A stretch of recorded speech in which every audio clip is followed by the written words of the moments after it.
Aujourd'hui, nous sommes dans la plaine de Caen, au sein d'une exploitation agricole céréalière, et on procède à une opération de bagage des pigeons ramiers et des tourterelles turques. En gros, toutes les colombidés, quoi. Tout d'abord, on essaie de repérer le nid. Ensuite, on y passe tous les semaines, en gros, pour voir un petit peu l'évolution. On essaye de déterminer s'il est habité, c'est-à-dire qu'il y a des œufs. Si les parents étaient là, si c'est des parents sûrs qui sont sur les œufs, ou s'ils sont sur poussin. Quand c'est des œufs, automatiquement on ne peut pas savoir si l'œuf a 2 jours ou 15 jours. Donc vraiment, le fait de revenir toutes les semaines, ça permet d'estimer à peu près l'âge à laquelle on va baguer l'oiseau, tout au moins la date. On essaye de baguer les oiseaux entre 10 et 14 jours. Donc avant, les oiseaux sont trop petits. Après, les oiseaux sont trop vifs. C'est-à-dire que quand on les prend, ils risquent d'essayer de s'envoler ou de chuter du nid. Donc au départ, on prend le poids. On mesure le culmen, c'est-à-dire la taille du bec. Ça rentre dans une base de données, ça permet de l'alimenter et de voir un petit peu si toutes les croissances sont analogues et de voir si toutes les populations sont les mêmes.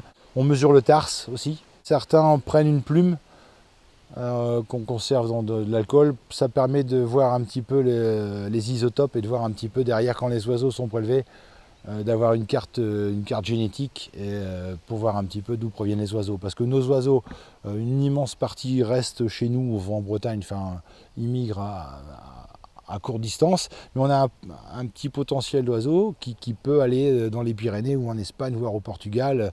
Donc voilà. Il y a 2 grands couloirs migratoires en France, mais il y a des oiseaux, on ne comprend pas trop ce qui se passe. En gros, je bague du mois d'avril au mois de septembre. Avant, il y a quelques oiseaux, mais la végétation débourre un peu plus tôt que d'habitude. Dans les bâtiments, on peut démarrer tôt.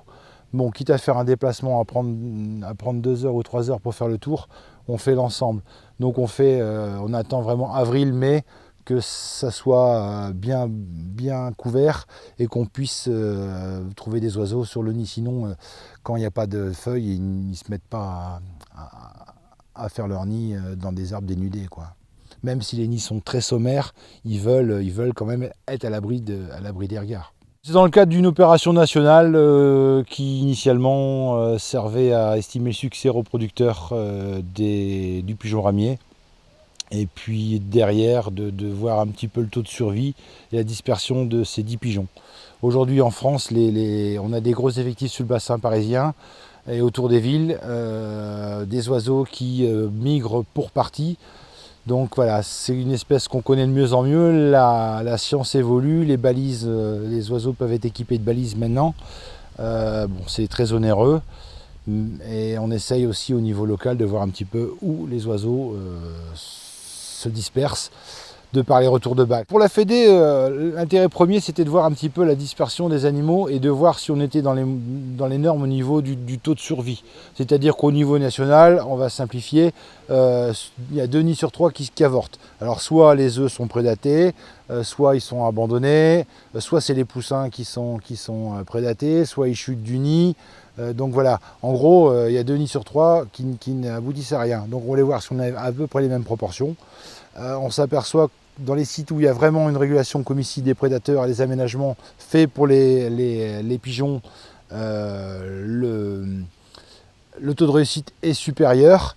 Par contre, dès qu'on s'éloigne un petit peu, on a un taux de survie qui est équivalent à l'ensemble national, quoi. Donc quand on moyenne sur plusieurs années, c'est ça. À bientôt sur tvie.tv.